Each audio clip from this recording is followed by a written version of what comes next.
Moving forward now, though, Hollie, I mean, already this morning Jane Hume was on the program. She's told me nuclear talks are advanced. So just further to Matt's point, does Dunkley prove a need for something big to give voters a real choice between the two major parties at the big dance next year? Yeah, and look, I think there'll be an announcement with regards to our energy policy. It won't just be nuclear, but there will be an announcement with regards to our energy policy leading into the May budget. It's not unusual for an opposition to not have a whole policy suite out 3 years before an election or 2 years before an election.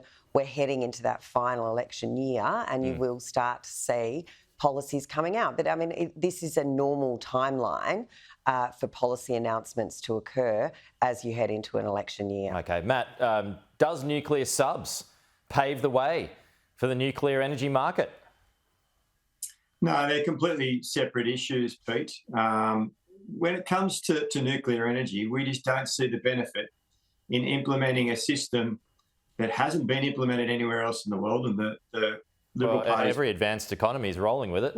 Matt, there was literally at COP26 over 20 nations sign up to tripling emissions, zero emissions via nuclear. Just back on that point, though. And the only meeting at COP26 Bowen missed was this one. Well, and just back to that point, Matt, I mean, most advanced economies are rolling with nuclear.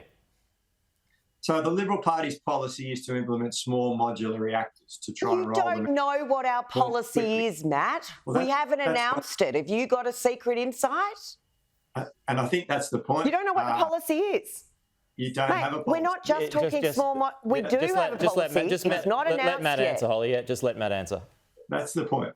Firstly, the coalition need to sort out their division around energy policy. You've got Matt Canavan and Barnaby Joyce saying we should pull out of net zero by 2050. Now, if that is the case, then the coalition should be upfront with the Australian people, because that changes completely the trajectory of where you're going in terms of energy policy. So that's the first point.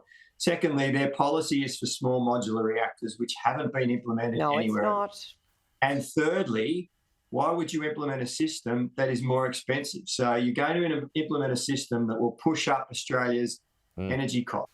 We all know that many Australian households are now moving to solar and batteries to reduce their energy costs.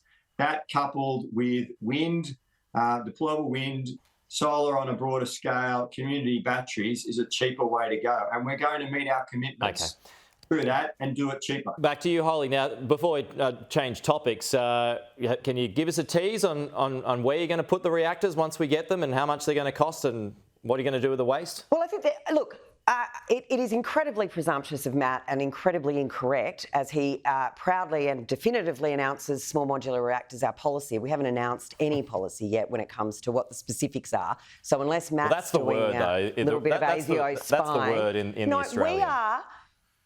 We are, and we have always been, technologically agnostic to how emissions come down. It is this government that is in a race to renewables, and we are talking of tens of thousands additional transmission lines.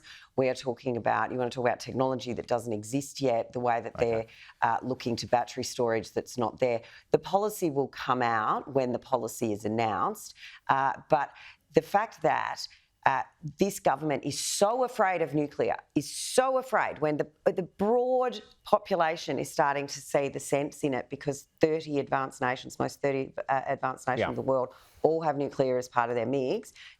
All they have to do is remove the ban in the EPBC Act and let the market decide. If the market doesn't want it, that's where it'll land. But this Labor government's so frightened they won't even change the EPBC Act.